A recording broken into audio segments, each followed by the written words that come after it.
Баршаңызға сәлем, менің есімім Айгерім, менің арнама қош келдіңіздер. Бүгін сіздерге осындай бикеш саусақтардың жасалу жолын көрсететін боламын. Өте қарапайым әрі оңай, бір жасағаннан ақ әдемі шығады. Және де дастарханыңыздың сәнін келтіріп тұрады.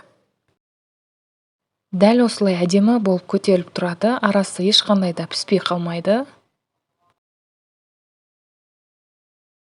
Ең алдымен өзімізге осындай керекті ыдысты дайындап, суды, сүтті, шым-шым тұз, қант қосамыз. Бөлме температурасындағы сарымайды саламыз. Енді барлығын отқа қойып, араластырамыз. Сарымай ергенше сүттің пісуі маңызды емес. Енді ұнды саламыз. Ұнды салып, жақсылап араластырып тұрамыз. Асты жабысып қалмауы керек. Тоқтаусыз осылай араластырып тұрамыз. Бұның дайын болғандығын, осылай астына ағарып жапса бастайды, сол кезде оттан аламыз. Кейін екінші басқа ыдысқа салып суытып аламыз. Міндетті түрде суытып аламыз 45 градусқа дейін. Мен жұмыртқаны граммен өлшеп алдым. Сонда жасалуы жақсы шығатын болады. Енді жұмыртқаны аз-аздан салып, қасықтың көмегімен немесе осындай миксердің көмегімен жақсылап араластырып аламыз. Дайын болған қоспамызды мешокқа салып дайындайтын боламыз.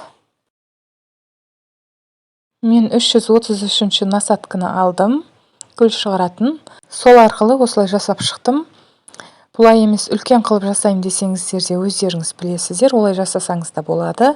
Енді қызып тұрған табада менің пешім жай қызатын болғандықтан 180 градуста 30-40 минутта пісіріп алдым. Піскен кезде осылай қызарып, әдемі болып көтеріліп шығады. Табаға міндетті түрде пергамент қағазын төсейміз, әйтпесе асты жабысып қалуы мүмкін. Енді кремін дайындаймыз. Творожный сыр мен сахарный пудраны екеуін жақсылап араластырып алдым. Араластырып болған соң салқын сливкиді саламыз. Қатты қою қылмай, орташа қылып миксерлейміз. Егер де сливки болмаса, қаймақпен жасасаңыз да болады. Осы сливкиге, егер сгущенка болса, сгущенканы да қосып жіберсеңіз әдемі шығады.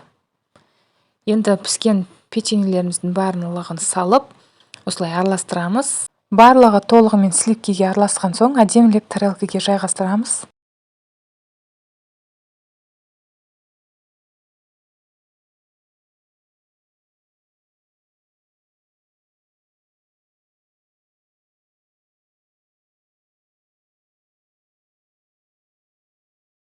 Енді тарелкаге салып болған соң, сәндік үшін осылай бетіне құлпынай, апельсин, болмаса мандаринді қойсаңыз болады.